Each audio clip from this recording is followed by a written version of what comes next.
Hello, my friends. Welcome to yet another podcast from Vedic Arts. And today we are talking about some divination. We're talking about Vedic palm reading. So there's a book, it's called Hasta Samudrika Shastra. Yeah, big Sanskrit name. It's basically Vedic palmistry, and it's an ancient branch of Vedic Indian astrology. And if I were to translate, Hasta means hand, and Samudrika Shastra means the signs and symbols of hand and feet, not just the hand, but feet.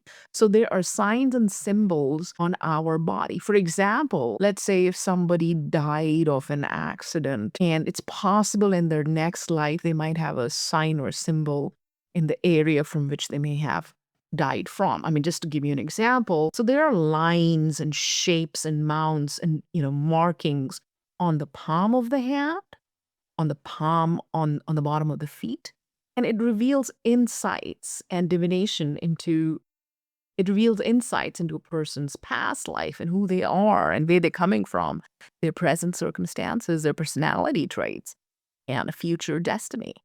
Now, unlike Western palmistry, which focuses more like a fortune telling, I see so much money in your fortune. This is more about the past of a person rather than the future of a person. But yeah, some indications might be there. But the Vedic palmistry is the broader study of bodily features, even though it says hand. But there, for example, you might have certain lines or, beauty mark on your face, or there might be a birthmark somewhere. That would also be part of that. So it would include face and feet and pretty much overall physique. And however, the hand is the dynamic map of one's life. So if somebody identifies themselves or is a female, then you look at the left hand. And if somebody identifies as a male or is born a biological male, you look at the right hand. If a woman has a lot of male energy, you look at her right hand. If a male has a lot of female energy, you look at her left hand. Usually, the right hand in female gender is one that, it is. So the the lines of the hands are kind of always changing. They're influenced by planetary positions and your karma for previous life and karma that you're making now and the results of the karma that you're getting now. And it is considered one of the 6 limbs of Jyotisha. Jyotisha being Vedic astrology. Now you will say, right, what are these 6 limbs of Vedic astrology? So, Vedic astrology, or Jyotisha as it is called, is amazing. It's absolutely fantastic and amazing. And it is one of the parts of 6 angas. Visit, you heard the word Ashtanga yoga, 8 limbs of yoga. So there's 6 limbs of Jyotisha. Number 1, it's called Gola. Gola means it's study of the celestial sphere, planetary motion, eclipses, geometry of the heavens. So it's almost like physics and calculus of planetary positions. And my husband Atul is an astrologer and he does all of that. It literally is very, very hard physics. I have no idea what it is and how they do that, but it's quite amazing. And it's thousands of years old. And people didn't even know Earth was round and there were other planets. And Indian Vedic astrologers were calculating the motions of the planet. So here we go. The next one is called Gana. Gana literally means numbers. So it's mathematical astronomy, where they compute methods, algorithms, and arithmetic for determining planetary longitudes. Why is that needed? Because there's something called Panchanga, time, because time has different energies and different things should be done at different times. So Panchanga is another thing. So this Gana is used for calculating time and auspicious times and days, time for marriage, for instance, and so on and so forth. Time to start a business, time for a relationship, a good time to enter your new home or your new office, and so on. Then the third one, which my dad used to practice, is called Jataka or Hora Shastra. It is basically natal astrology, meaning when a baby is born, as soon as a baby is born, you interpret the birth chart. What were the stars in the sky when the baby was coming out? So this is the predictive divination part. the life events, what's going to be the personality of the child, what the health is going to be like, what the career is going to be like, the marriage. So this is the more predictive one. Then the fourth part of Jyotisha is Prashna, which is basically, I have a question. Like if you read tarot cards and you have a question and it answers. So, for example, 4 a.m. in the morning yesterday, you suddenly had a question about your life. So, when you go to an astrologer, a Vedic astrologer, they are going to look at, at that time, 4 a.m. in the morning, when you had the question or when you asked them the question. Let's say you called up and you did an appointment and you asked. So, the Vedic astrologer will determine the time of the prashna, the time when the prashna was asked, or time when you thought of the prashna or the question that you had about divination. That is used to make a horoscope and answer yes, no, maybe, you should, you shouldn't, and so on. The fifth one's called muhurta. That's very, very fun because this is to do with muhurtas for activities like travel or constructions or what rituals in life one has to do for success. Picture. Sixth is nimitta or samhita. So this one, oh, there's a bad omen in the sky. There's a good omen in the house. So there's omens in the house, your body, natural signs, dreams, all of that collectively, including, there was an earthquake and war and weather and so on. All of that comes in mundane astrology or omens or portents, basically. And that is what Hasta Samudrika is. So palmistry is one small part of that divination. So it's part of nimitta or divination part. And these six limbs are all dependent on each other. You can't just take one. I mean, you can if you like. You can't just take one and decide, I'm only going to do this and just kind of disregard the rest. You have to do a little bit of everything. So the word this is used is called a Shad-anga Jyotish, that emphasizes that true mastery requires knowledge of all branches, not just one type. And Jyotisha literally means the eye of the Vedas. It's like the all-knowing seer. And according to me, there is no comparison between Western astrology and the Vedic astrology. Vedic astrology is like PhD. Western astrology is like middle school. Huge difference. All right. Let's go back to talking about the Vedic palmistry, reading of the hands. All right. So the key principle of Vedic palmistry is you have the hand that you write with, that's your dominant hand. And then it's the other hand, which is a passive hand. So the dominant hand that you use for daily tasks reveals your current life path and future potential. And the passive is your past life, things you've inherited from your parents, your bhagya, your things that you've brought into this life, including good, bad karma, and so on, so forth. Number 2 is the shape of the hands. So in Ayurveda, we have the 3 doshas, and we also have the 5 elements. Interestingly, even in Vedic palmistry, there's the same thing. You have, if somebody has a square palm and short fingers, they are like practical, grounded individuals. Somebody has square palm and long fingers, they're very intellectual, good communicators. Somebody has like a little bit roundish palm and short fingers, they're leaders, they're energetic, they're full of life, passionate.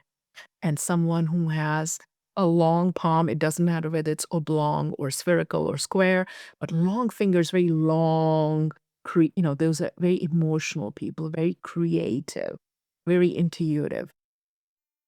Then on different parts of your hands, some people have very chubby, fleshy pads. I have like lots of those. And so there's a map. And so there's something called the Mount of Venus, which is just under your thumb. And if it's a big fleshy one, that means you're very, very, look under your thumb, there's a big fleshy area.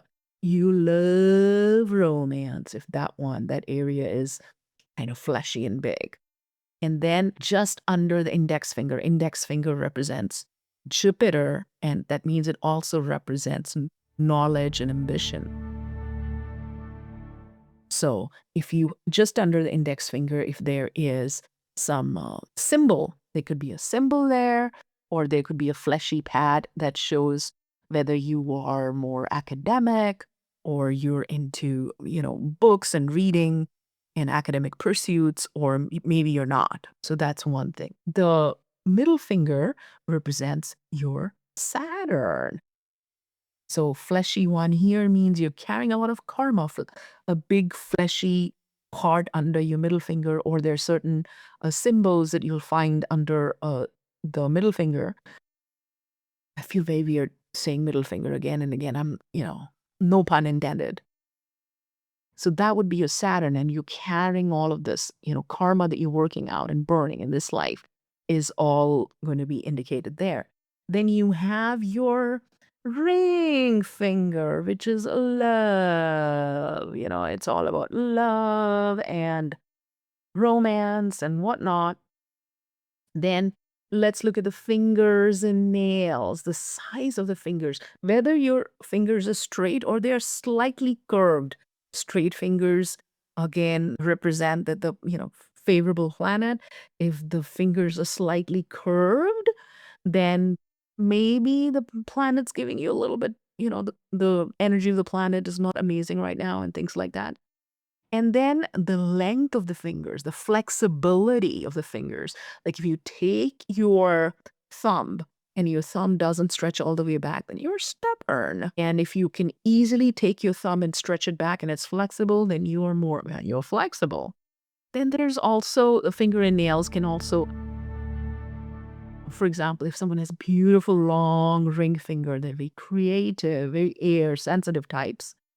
Somebody has curved nails, not so curved that there's clinically something wrong with them, but just it's a slight, subtle curve that looks gorgeous. That's very emotionally and sensitive person, sometimes even hypersensitive. Then markings, moles in different parts. If you look at even other Jyotisha books, other Vedic astrology books, it talks about different moles that are found in different parts of the body, and or spots or spirals or lines that crisscross and make a square, or lines that make just a cross. They're omens. For example, if something is a triangular or it kind of looks like a flower, especially let's say lotus flower or something, it means something. So think of when somebody goes and you get a reading on Vedic palmistry, it's like a karmic blueprint, just like you're going to get a Vedic astrology reading from your horoscope, except the horoscope is much, much, much more detailed. The Vedic palmistry is more like an omen, portent kind of, this may happen, may not, but it's not going to give you a complete detailed as a horoscope will. So if you look at your hand, you will see that there is a line that curves from the edge between the thumb and the index finger. So it's just between the thumb and the index finger. There's a line that is coming and it arches around the base of the thumb. Now that is your Jivan Rekha, that's your lifeline. It represents your vitality, the path of your life, major events. If it's a long, deep line, it means good health and longevity. And maybe if you're going through some illness right now or some problem, there'll be some breaks there. It reflects prana, and it also reflects the influences by the major planet and emotionally by moon. Then you have the line of the head. It's called Mastishka. So look at your index finger.